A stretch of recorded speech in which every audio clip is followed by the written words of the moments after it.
More than 33,000 AstraZeneca vaccines arrived in Trinidad and Tobago on Wednesday. The Minister of Health, Terrence Deyalsingh, outlined where these doses will be available later on this week. The lion's share of that will now go into the system to join the Canadian donation. We have to hold back about 7,000 or 8,000 and reserve that for people who have to get their second dose, who would have received their first dose about 6 to 8 weeks ago. The minister called on the population to get vaccinated as there is now a choice of vaccines at the mass vaccination sites. Choice across the board. Sinopharm, available at all your health centers. Just walk, go, get it. It's available in drive-thrus.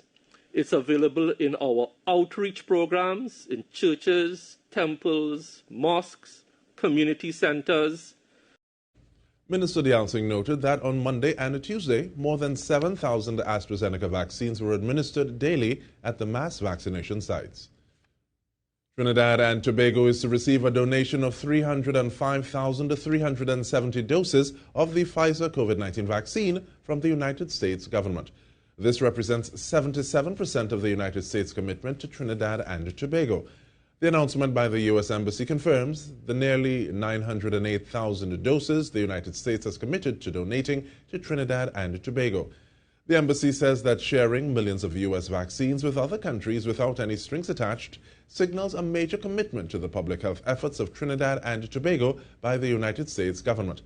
PFIZER's Latin America President Carlos Murillo says due to the generous support of the U.S. government and the commitment of CARICOM and CARPHA, we will be able to accelerate access to our COVID-19 vaccines for the people of the Caribbean at no cost, expanding our global fight against this deadly disease.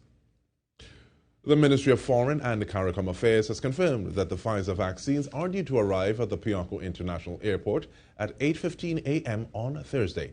It notes this arrival marks the largest consignment of donated vaccines to arrive in Trinidad and Tobago since the inception of the COVID-19 pandemic.